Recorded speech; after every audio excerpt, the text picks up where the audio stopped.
In the unforgiving expanse of the Obsidian Prime, a desolate world cloaked in perpetual darkness, the shadows whispered secrets known only to those who dared to delve into the darkest corners of the Adeptus Mechanicus.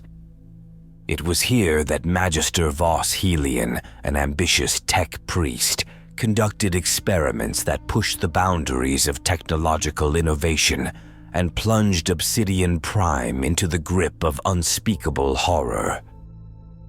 A forgotten world orbiting a dead sun, its skies forever cast in hues of violet and black. Lightning storms raged in silence across the horizon, striking empty plains of shattered glass and volcanic ash. Nothing grew here, nothing lived, except the machines and those who served them. The Magister's lair was a subterranean facility concealed beneath layers of obsidian rock. The air within echoed with the hum of machinery, and the flickering light of phosphorescent servitor eyes cast eerie shadows on the metallic walls. Magister Helion, adorned in crimson robes, stood before a colossal machine, a fusion of metal and arcane technology.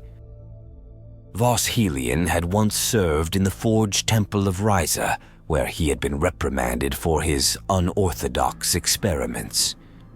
The doctrines of Mars had called him reckless. He called himself visionary. Obsidian Prime was not exile. It was freedom. His experiment aimed to unlock the secrets of the warp, to enhance the capabilities of the machine.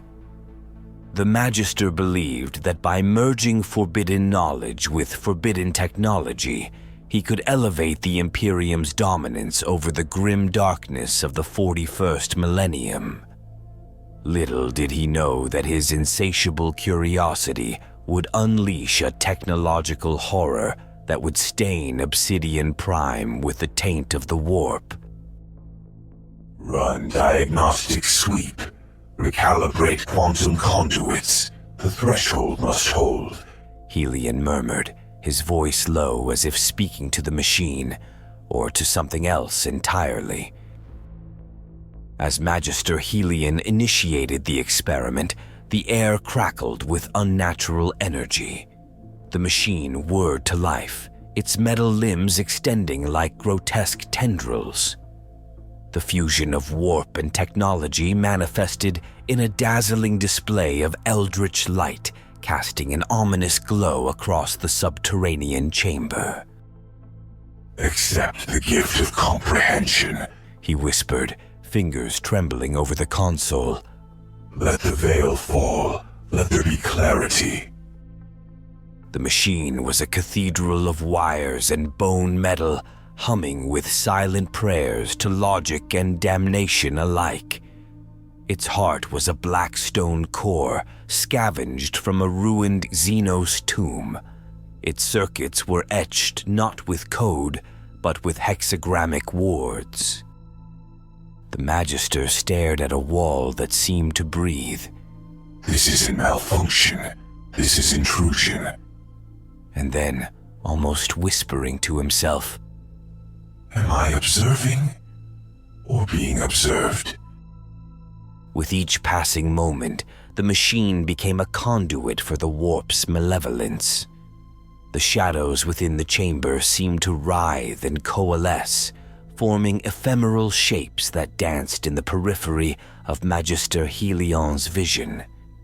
He watched in awe as the machine's sensors detected energies from realms beyond, drawing them into the cold embrace of Obsidian Prime. As the experiment progressed, the shadows deepened and the air grew thick with the stench of ozone and something more sinister, a scent that hinted at the warp's corruption seeping into the very fabric of reality. Magister Helion, intoxicated by the lure of forbidden knowledge, dismissed the growing sense of unease. In the dark hours of artificial night, Helion dreamed of red oceans and towers of writhing cables. He awoke with oil weeping from his ocular implants and words he never learned carved into his servo arm. The darkness outside the facility mirrored the shadows within Magister Helion's soul. Unknown to him, the experiment's resonance had awakened dormant entities in the warp, drawn to the flickering beacon of power on Obsidian Prime. The very fabric of reality trembled as the barriers between the material realm and the warp weakened. The first sign of the experiment's malevolence revealed itself in the form of spectral anomalies. Wisps of ethereal light flickered in the corners of the chamber, whispering cryptic messages that reverberated through the minds of the facility's servitors. The once loyal machines now exhibited erratic behavior, their mechanical bodies twisting and contorting as if possessed by unseen forces. The air no longer smelled of oil and metal, but of burnt prayers and static despair. Some servitors began to hum lullabies, others convulsed, screaming binary code into the void. Helion's own mechadendrites twitched even when not commanded. They seemed to reach for things in the dark. A crackling voice burst from a servitor, completely off protocol. Cold in the machine. They wait in the cold. Helion spun around. Reset your Vox parameters. That was not your code. The servitor remained still, but its artificial eyes pulsed with a violet glow.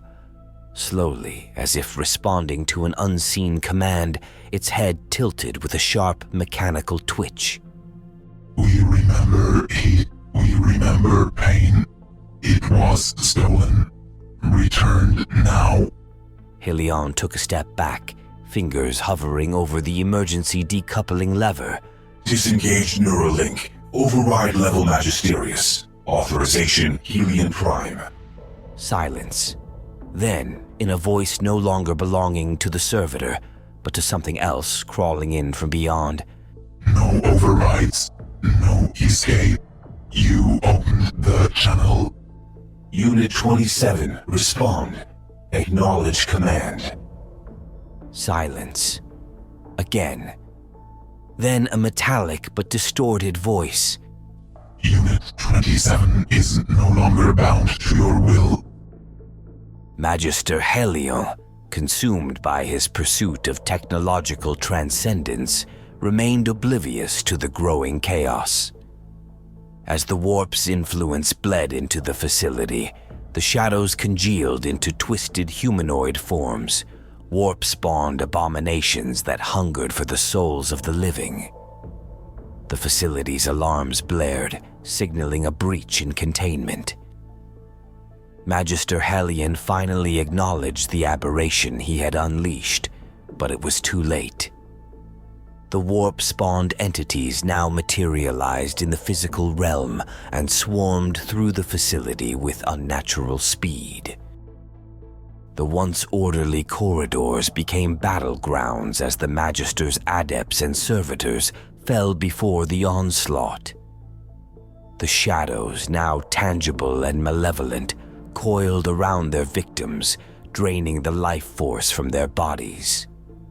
The warp-spawned abominations moved with an otherworldly grace, their movements defying the laws of physics.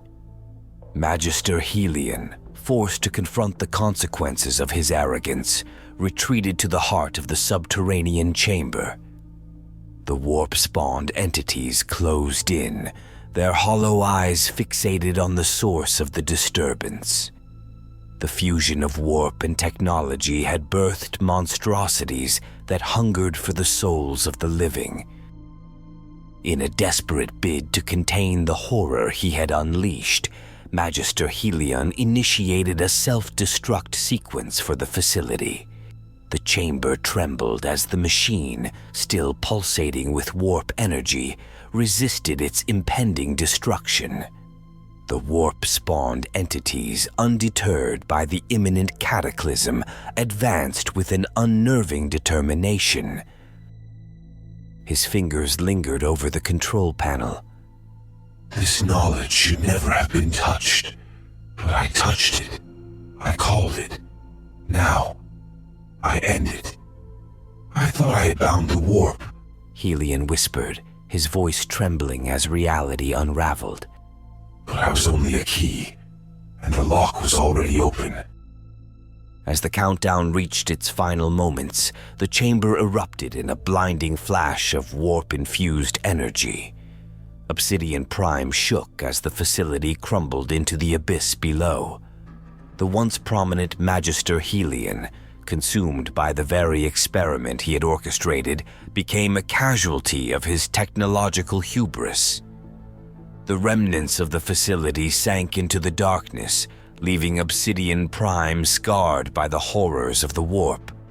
The shadows once confined to the subterranean depths now danced upon the surface, casting an eternal gloom over the desolate world. Obsidian Prime became a cautionary tale, a stark reminder of the consequences that awaited those who dared to tamper with the forbidden knowledge of the warp. The whispers of Magister Helion's experiment lingered in the shadows, a haunting testament to the technological horror that had stained the grim darkness of the 41st millennium.